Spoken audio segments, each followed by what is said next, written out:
What's up guys? Omar here, broker and CEO of Alden Mortgage and Ome Realty. So we're going to go ahead and do a mortgage rate update. We're also going to be talking about the delinquencies on the month of July. It actually has gone up a little bit.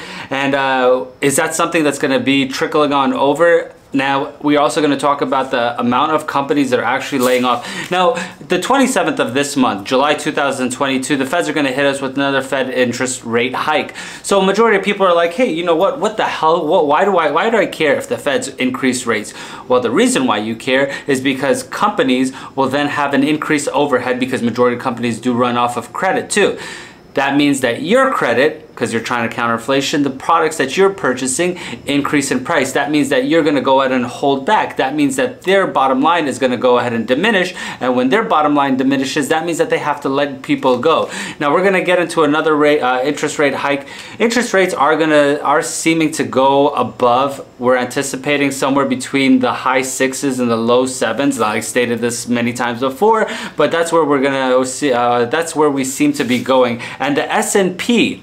Now the S&P is the Standards & Poor, okay? The Standards & Poor, if you ever look on like, on your Apple thing and you look at stocks and everything, you'll see like the Dow Industrial or the S&P 500. Now the S&P has a bunch of different subsidiaries. The S&P 500 is one of them, which takes 500 companies with some of the biggest market caps. It's not the highest market caps, which just means like the total amount of value that each company has. But they have a S&P 400, they have different ones. They have a S&P Analytics. They just have a bunch of them. They actually said that we are going to be, real estate prices are going to be hit to somewhere between the 2007-2008 range. That's a bold statement. Now we're going to see exactly what they said, but let's go ahead and do the mortgage rate update. As of 7/25/2022, we're going to be pricing out 10 different mortgaging products.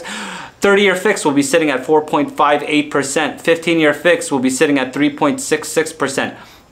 30-year jumbo will be sitting at 5.05%. DSCR loan, which is the debt service covered ratio loan. This is one of those loans for investors where you don't have to really take too much into your W-2s. We don't need your pay stubs. We don't need any of that stuff. What we look at is because it's an income producing property, does the debt, which is your principal, interest, tax, and insurance, cover what's servicing, which is the rent that's coming in? And then we go ahead and do a ratio based off of that. So for instance, for me to make it as easy as possible for you, if your rents go ahead are at $1,000 and then your principal, interest, tax, and insurance are $1,000. Now you have a 1-to-1 ratio. Now in adverse, if you have $1,250 coming in and you have $1,000 principal, interest, tax, and insurance, now you have 1.25 debt service covered ratio. That's going to be your ratio, but that'll be sitting at 7.88%. Bank statement loan is one of those other non-qualified mortgage products that we have where it only relies, it's not like no W-2s, no bank statement, or no pay stubs, none of that stuff. The only thing that we look at is your bank statements, and we see your total liabilities, the amount that you spend versus the amount of deposits that you have. And does it fall into the ratios that we need as far as income qualifications? FHA, or that'll be sitting at 7.25%. FHA 30-year will be sitting at 3.93%. 7/6 adjustable rate mortgage. Now 7/6 just means that it's going to stay fixed interest only for 7 years. Then after that 7 years is over, then it's going to go ahead and adjust every 6 months after that according to the rate and cap your product. Now that goes along the same lines for a 10-1 or a 5-1, 7-1, 15-1, whatever you have. The first number is all going to be the years of interest only, and then the second number is going to be the amount of years that it's going to adjust. Now that's going to be sitting at 4.50%. USDA, which is one of those zero down payment mortgaging products, will be sitting at 3.96%. VA 30-year fix, which is a veterans program, another zero down payment program, will be sitting at 4.35%, and the hard money fix and flip will be sitting at 9%. Those are for people who want to go out and buy distressed properties and you want to go out and fix them, flip them, and see how many of those you get. Those are short-term loans pretty much, but we base all of these off of a $400,000 loan, 20% down, 820 credit score. So just so you know where I get those numbers from. Everybody does change it for up to 50% commission rebate, 0% listing on selling your current home or any mortgaging assistance, especially the ones that I just mentioned. Link in the description below. I'll be more than happy to help any one of you guys. God knows you're going to need a little bit of that money back. Getting that 50% commission rebate is a big help, and it's been a big part of our business lately. Of course, real estate has taken a big dump on it. And speaking of taking a big dump, we're going to go ahead and talk about the companies that are actually laying off. Now, I'm not going to bore you by stating every single company that's laying people off. So as I'm talking, I'm going to go ahead and pop these guys up there. As of July, beginning of July, the amount of companies that have been laying people off now, a couple of them are pretty big, like 7-Eleven. They knocked back 880 corporate employees. Ford has cut 8,000 jobs. That is crazy. LinkedIn is going to be one of those things. Now, majority of tech companies are on this hiring freeze, and they're rescinding a lot of the contracts that they went ahead and held onto. So if you had a job offer, they'll go ahead and rescind it, because, you know, there's an uncertainty in the market. Now, this is the correlation between Fed's increasing interest rates, and then you're going to go ahead and have to go ahead and get hit on the business side of things. Now, if it's going to cost more to go ahead and operate, and not as many people are using the platform because they're saving money, because that's what people do whenever things start getting expensive, and everybody knows that gas has gone crazy, which has actually, you know, dropped down a little bit. But, you know, go to grocery store, everything is just so crazy expensive. And that kind of, it goes into these companies that just, they have no choice but to drop employees down. Victoria's Secret, I love that store. God bless Victoria's Secret for all of you do. There should be a weight limit on some of those things. I don't want to sound like body shaming or anything like that. That was really bad. I shouldn't have probably said that. I apologize. But they laid off 160 managers because they want to go ahead and call it restructuring. Now, you're going to hear a lot of things that are going to be said that is going to be restructuring, okay? Now, let's go ahead and go on with the S&P, okay? The S&P, they said that U.S. affordability is set to drop to 2007 levels this year. Now, that just means that it's just going to increase in total price. Now, in 2007, that was at the peak of real estate market back in the day. Now, what followed that 2007, there was a big peak, and then whenever everything seems to be doing good, everything is doing great, bam, you get hit right in the nuts, and then everything just goes down to shit. So mortgage payments will be 28% of income for first-time home buyers. Now, that is not true, okay? Not true, because this is what the guidelines are for majority of mortgaging products. Now, whenever you go apply for a mortgage, it does not take your total net. Your net is your take home after taxes and your 401k and all that other stuff that you go ahead and put onto it. It doesn't calculate none of that. We do not calculate that. For instance, if you came to me, right? If you came to me and you said, hey, Omar, how much kind of mortgage can I afford? Well, I'll give you the max. Now, an FHA, if you went and did an FHA, because FHA, a lot of people like that because it has a low down payment. You know, the mortgage insurance sucks on it. You always want to refinance out of that because that will stay for the life of the loan. Even on the conventional side, we have 3%. You have to pay that, you know, mortgage insurance, that PMI. But people, the guidelines, because I do this for a living, this is what I do. The guidelines on FHA for your income, not your take home, your total net that you make is 56.99%. So this number is actually false. I don't know if the majority of people bought FHA loans or conventional loans with low down payments, or, you know, first-time home buyers. Majority of first-time home buyers, they kind of, you know, stick to the lower down payment programs because it's a lot of capital to invest. Now, for instance, if you want to do 10% down, the typical household to go ahead and accumulate 10% down is roughly about 11 years. To do 20%, it's about 15 to 20 years. It's a long time, and rightfully so. It's super expensive, especially here in California. If you're going to be doing 20% down, it's like, you know, a couple of $100,000, because the average price home now in LA, Orange County, San Diego, and in the Bay Area is $1 million.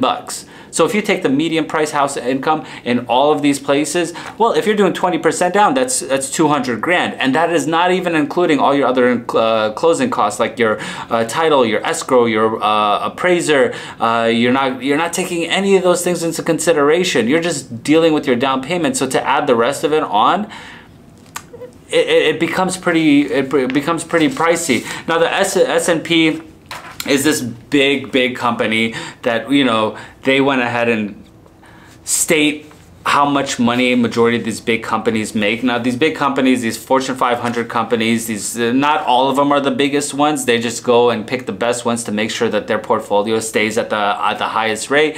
Well, you get dividends on some of them, depending on how the market is doing. The market is doing shit right now.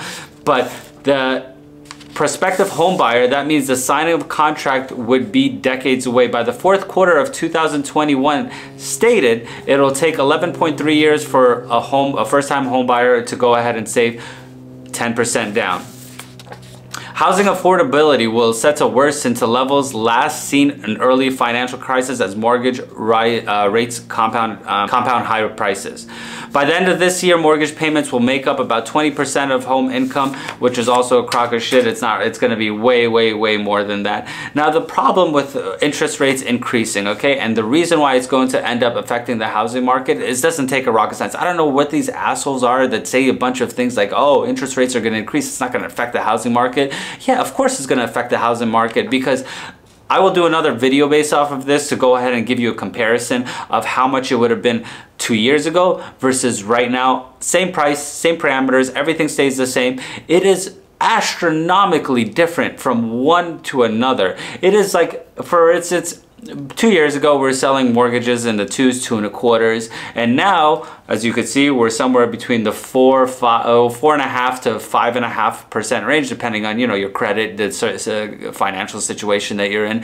That increases mortgages by, like, in some cases, by thousands of dollars. It depends. It all depends. But if you're doing like a normal $500,000 home, let's say, in California, I'm even overstretching it here in California, there's no such thing as 500,000 as being normal, but let's just say hypothetically $500,000 home, you go from the 2 1/4 to the 5.5%, you're paying, that's a difference between qualifying and not qualifying for any mortgage product. Even if you went into the low down payment programs, even if you went to FHA, even if you were in FHA and you were at 56.99%, that is your total gross income, not your net, your total gross.